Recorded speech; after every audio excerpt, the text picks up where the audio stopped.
Je vous salue encore en cette matinée de percée où nous croyons que Dieu a une parole pour nous. Nous croyons que Dieu a une parole dite à propos pour nous. Et le thème de ce matin n'est rien d'autre que redéfinir la réussite des relations. Redéfinir la réussite des relations. Eleanor Roosevelt a dit ceci: personne ne peut vous faire sentir inférieur sans votre consentement.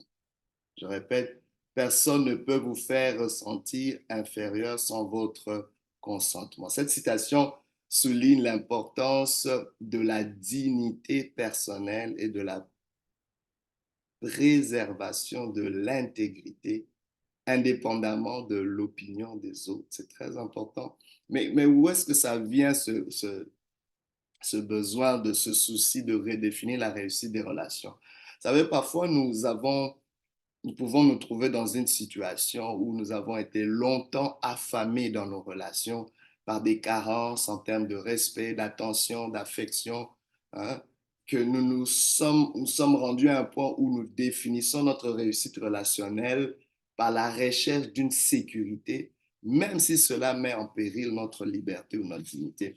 Dans mon livre Vainqueur ou victime de nos relations, je dis ceci: la famille, qui est le fait de ne pas avoir suffisamment de ce qui est nécessaire pour notre survie, la précarité ou encore l'insatisfaction des besoins d'une personne dans une relation peuvent la conduire à des choix vers la poursuite de la sécurité, mettant en péril sa liberté. Et je cite encore une chose, c'est que dans nos relations, il peut nous arriver de tolérer le démon que nous connaissons plutôt que d'ouvrir la porte à l'ange que nous ne connaissons pas. Donc parfois, nous nous retrouvons dans des situations où nous ramenons notre valeur à la baisse, où nous avons laissé les gens avoir l'autorité de donner, de dicter notre importance, de dicter notre prix. Mais Dieu nous dit que nous n'avons pas de prix. Notre prix est inestimable et c'est très important pour nous de comprendre cela. La réussite des relations euh, ne se mesure pas toujours en termes de gains matériels ou de popularité sociale. Elle se définit plutôt par la capacité à maintenir son intégrité et ses valeurs, même au prix de certaines pertes. J'aime les paroles de Jésus dans les Saintes Écritures qui dit à ses disciples: que sert-il à un homme de gagner le monde entier s'il perd son âme? Est-ce que vous connaissez le prix de votre âme? Vous n'avez pas de prix. Ne laissez pas quelqu'un mettre une étiquette, un prix sur vous, un prix sur votre intelligence, un prix sur votre dignité, un prix sur votre valeur. Peu importe votre imperfection, votre valeur est inestimable.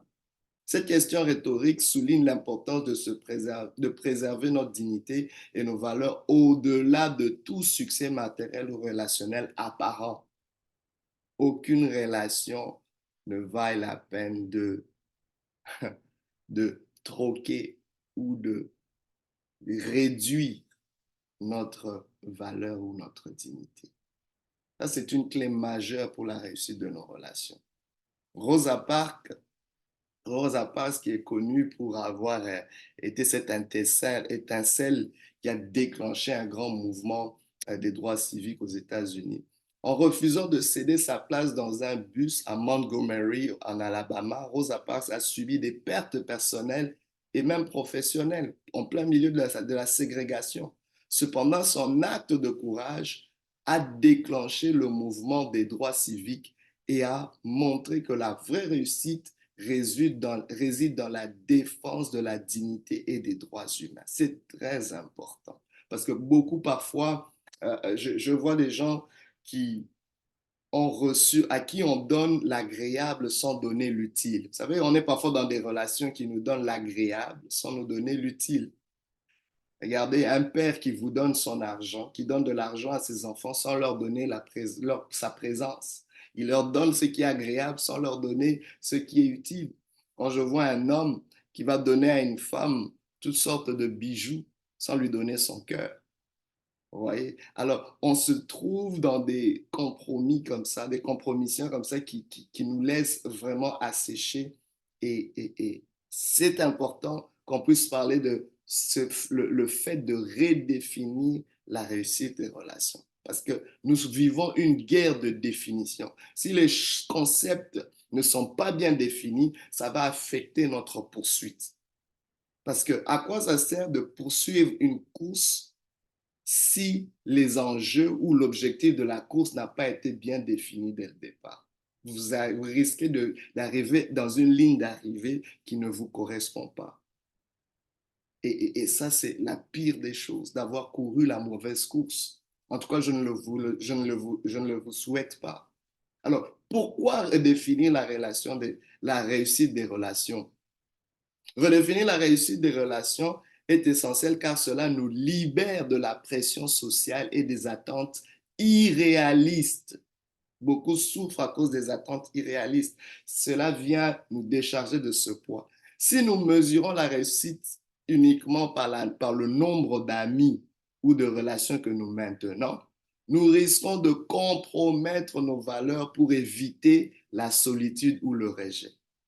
Il y a quelqu'un qui a dit, vaut mieux être seul que mal accompagné. Maintenant, si tu définis ta réussite relationnelle au fait que tu as plusieurs amis, wow, attention, parce que tu risques de sacrifier ce qui est important pour toi, simplement pour garder ce grand nombre d'amis, parce que tu as défini la réussite relationnelle par le grand nombre d'amis. Et j'aime les Saintes Écritures qui dit, celui qui a beaucoup d'amis les a pour son malheur.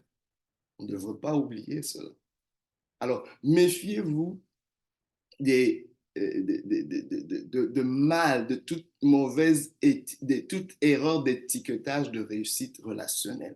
Ce que Hollywood, ce que les médias nous présentent parfois comme réussite relationnelle n'est pas forcément la vraie réussite relationnelle. Beaucoup de gens restent amers à la fin.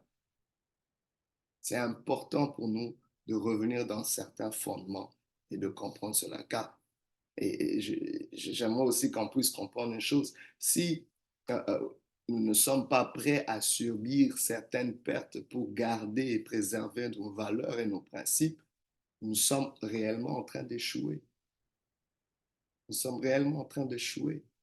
Et c'est quelque chose que nous devons vraiment saisir. Cependant, en redéfinissant la réussite comme la capacité à rester fidèle à nos principes, à nos valeurs, nous gagnons une paix intérieure et une satisfaction durable. Alors, comment redéfinir la réussite des relations?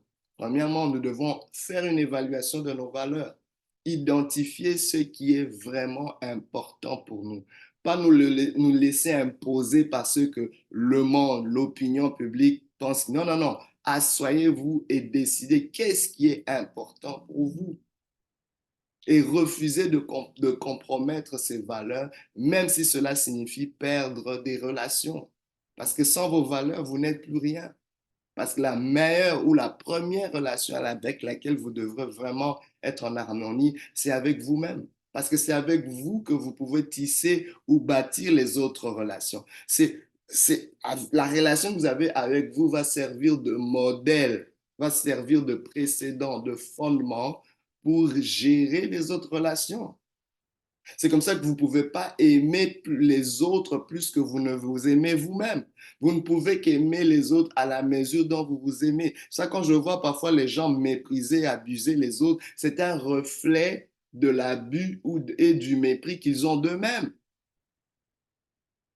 C'est une loi. Alors, évaluons nos valeurs. Deuxièmement, prenons des décisions. Soyons prêts à prendre des décisions difficiles.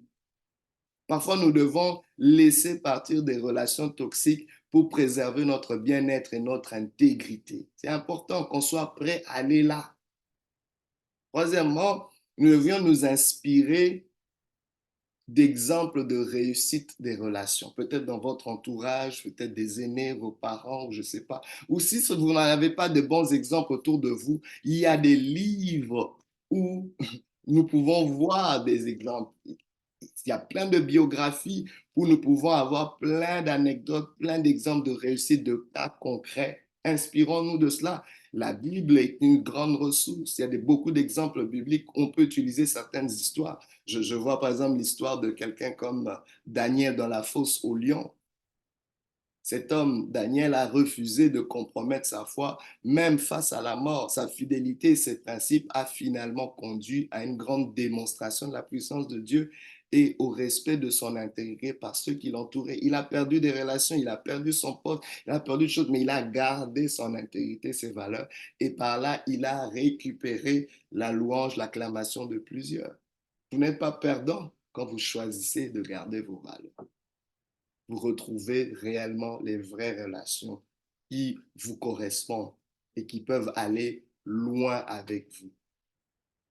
C'est quelque chose de très important. Mais une question intéressante avant de finir devrait être posée, que je me pose, est celle de savoir pourquoi restons-nous dans des relations toxiques au lieu de chercher à nous en libérer? Ou encore, qu'est-ce qui menace tant notre sécurité au point de ne pas poursuivre notre liberté? Pour ce, je vous invite à l'atelier que j'organise ce samedi 22 juin, l'atelier Réussir ses relations, de 13h30 à 16h30 au Centre Saint-Pierre à Montréal, au 1212 rue Panay, et nous aurons l'occasion de décortiquer encore sur ce sujet. Mais pour conclure, j'aimerais vous dire une chose, une citation de Ralph Waldo Emerson qui a dit ceci: ne suivez pas où le chemin peut mener, allez plutôt où il n'y a pas de chemin et laissez une trace. Wow. Cette citation nous encourage à rester fidèles à nos valeurs et à notre propre chemin, même si cela signifie d'être différent ou de subir des pertes. Je vous vois laisser des traces dans la redéfinition de la réussite de vos relations. Que Dieu vous bénisse et à la prochaine. Gloire à Dieu.